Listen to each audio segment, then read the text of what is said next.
ফ্যাসিবাদী ব্যবস্থা নিয়ে ক্ষোভ প্রকাশ করে কুমিল্লা ৪ আসনের সংসদ সদস্য ও জাতীয় নাগরিক পার্টির মুখ্য সংগঠক হাসনাত আব্দুল্লাহ বলেছেন, আমাদের হাসিনা ব্যবস্থার সবকিছুই দরকার, শুধু হাসিনা ছাড়া।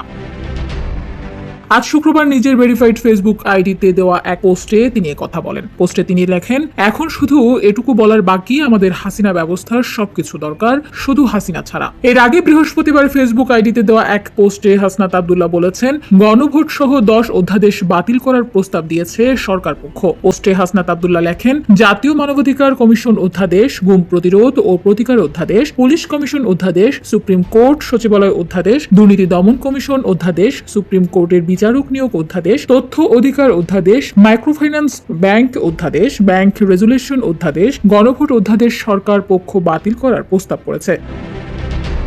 প্রসঙ্গগত বিগত অন্তর্বর্তী সরকারের সময়ে দীর্ঘ 1 বছরের আলোচনা, সংলাপ ও তর্ক বিতর্কের পর রাষ্ট্র সংস্কারের উদ্যোগগুলো নিয়ে জুলাই জাতীয় সনদ চূড়ান্ত করা হয়, যার স্বাক্ষর হয় গত বছরের 17 অক্টোবর। এরপর জুলাই জাতীয় সংসদের সংবিধান সম্পর্কিত 48টি সংস্কার প্রস্তাবের বাস্তবায়ন কিভাবে হবে তা ঠিক করে দিয়ে গত 13 নভেম্বর জুলাই জাতীয় সনদ বাস্তবায়ন আদেশ জারি করা হয়। আর সেসব সংস্কার রাখার কথা, সংসদের মতোই সংসদ নির্বাচনের ফল ঘোষিত হওয়ার 30 পঞ্জিকা দিবসের মধ্যে পরিষদের প্রথম অধিবেশন ডাকার কথা। জুলাই জাতীয় সনদ বাস্তবায়ন আদেশ অনুসারে নির্বাচন জয়ী ব্যক্তিরা একই দিনে সংসদ সদস্য ও সংবিধান সংস্কার পরিষদের সদস্য হিসেবে 2টি শপথ নেওয়ার কথা ছিল।